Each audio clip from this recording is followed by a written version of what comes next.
सोच के देखिए, दो सबसे पुराने दोस्त और सहयोगी अचानक एक दूसरे के खिलाफ खड़े हो जाएं। कुछ ऐसी ही कहानी है ग्रीनलैंड संकट की, एक ऐसी घटना जिसने पूरी दुनिया को चौंका कर रख दिया था। मुझे अंतर्राष्ट्रीय कानून की जरूरत नहीं है। जब दुनिया के सबसे ताकतवर देशों में से एक का नेता ये कहता है, तो ये सिर्फ एक बयान नहीं रह जाता, ये उस पूरी वैश्विक व्यवस्था के लिए एक सीधी चुनौती है जो नियमों पर आधारित है। तो सवाल ये उठता है, आखिर दो नाटो सहयोगी अमेरिका और डेनमार्क इस टकराव के मुहाने पर पहुंचे कैसे? इस पड़ताल में हम इसी सवाल की तह तक जाएंगे।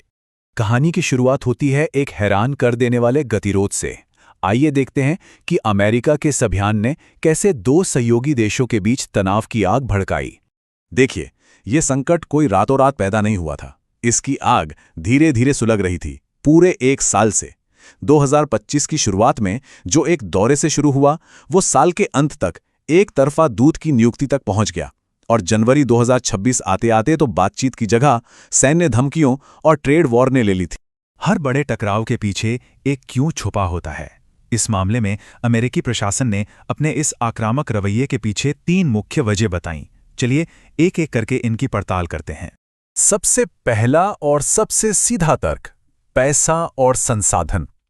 दावा यह किया गया कि ग्रीनलैंड की बर्फ के नीचे खरबों डॉलर के खनिज भंडार दबे हैं और अमेरिका की नजर उन्हीं पर है।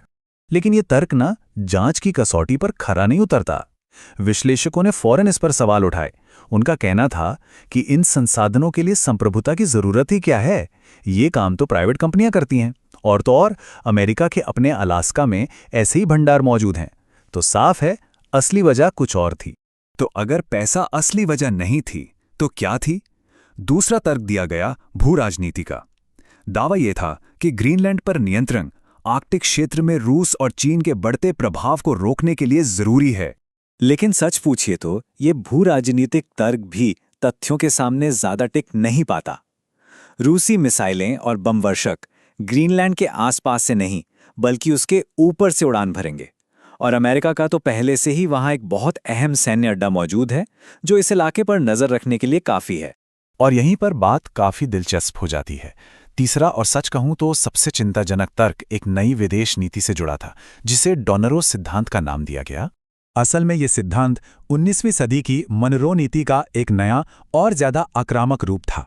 इसका सीधा सा मतलब था कि अमेरिका को अपने पड़ोस में अपना दबदबा कायम करने का हक है। ये एक ऐसी सोच है जो अंतर्राष्ट्रीय कानूनों को नहीं बल्कि जिसकी लाठी उसकी भैंस की राजनीति को मानती है। अमेरिका की इन धमकियों ने ना पूरी दुनिया में जैसे एक खलबली सी मचा दी। लेकिन जैसा शायद उन्होंने सोचा था, दुनिया चुप नहीं बैठी। अंतर्राष्ट्रीय स्तर पर और खुद अमेरिका के अंदर से भी एक जोरदार आवाज उठी। विश्लेषकों ने अमेरिका के इस दबाव अभियान को हाइब्रिड वॉरफेयर का नाम दिया। अब ये क्या है? समझिए, ये बिना गोली चलाए युद्ध लड़ने जैसा है, जिसमें राजनीतिक, आर्थिक और सूचनात्मक हथियारों का इस्तेमाल करके सामने वाले को झुकाया जाता है। इसके जवाब में दुनिया ने एक बहुत मजबूत और एकजुट मोर्चा बनाया। यूरोपीय संघ से लेकर कनाडा तक सभी डेनमार्क के साथ आ खड़े हुए। यहां तक कि 9 नाटो सहयोगियों ने मिलकर ग्रीनलैंड की संप्रभुता की रक्षा के लिए ऑपरेशन आर्कटिक एंड्योरेंस के तहत अपनी सेनाएं भी भेज दी। दुनिया का संदेश बिल्कुल साफ था। ग्रीनलैंड ने कहा, हम बेकाऊ नहीं हैं।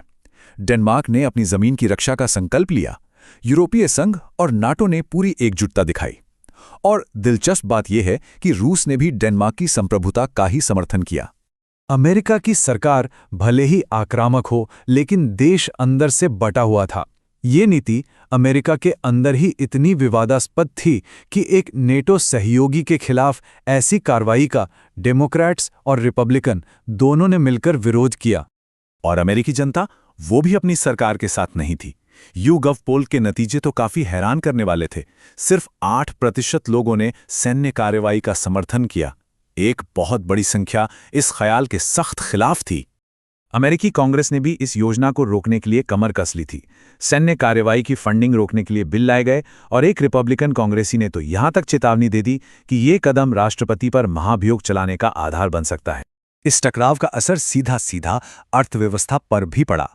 अमेरिका ने यूरोपीय सहयोगियों पर भारी टैरिफ लगाए, जिसके जवाब में यूरोपीय संघ ने एक बड़े व्यापार समझौते को ही ठंडे बस्ते में डाल दिया और जवाबी कार्रवाई की तैयारी शुरू कर दी। तो आखिर इस पूरे संकट का मतलब क्या निकलता है? दांव पर सिर्फ ग्रीनलैंड नहीं था, बल्कि उससे कहीं ज्यादा कुछ था। गठबंधनों का भविष्य और अंतर्राष्ट्रीय व्यवस्था की नींव।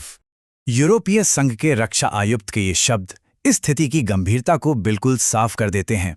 ये सिर्फ एक क्षेत्रीय विवाद नहीं था, ये पूरे पश्चिमी सैन्य गठबंधन यानी नेटो के अस्तित्व पर ही एक सवालिया निशान था। संक्षेप में कहें तो इस एक संकट ने उन सभी बुनियादी स्तंभों को हिलाकर रख दिया जिन पर पिछले 70 सालों से दुनिया की व्यवस्था टिकी है। देशों की संप्रभुता, आपसी रक्षा के वादे और सहयोगियों के बीच का भरोसा। जो कभी एक अजीब सा एक काल्पनिक सवाल लगता था, वो अचानक एक असली भू राजनीतिक आपातकाल बन गया जिसने पूरी दुनिया को सकते में डाल दिया।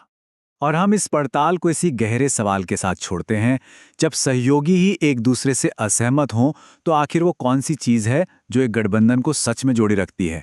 ये सवाल आज की इस अनिश्चित दुनिया में पहले से कहीं ज़्यादा मायने रखता है।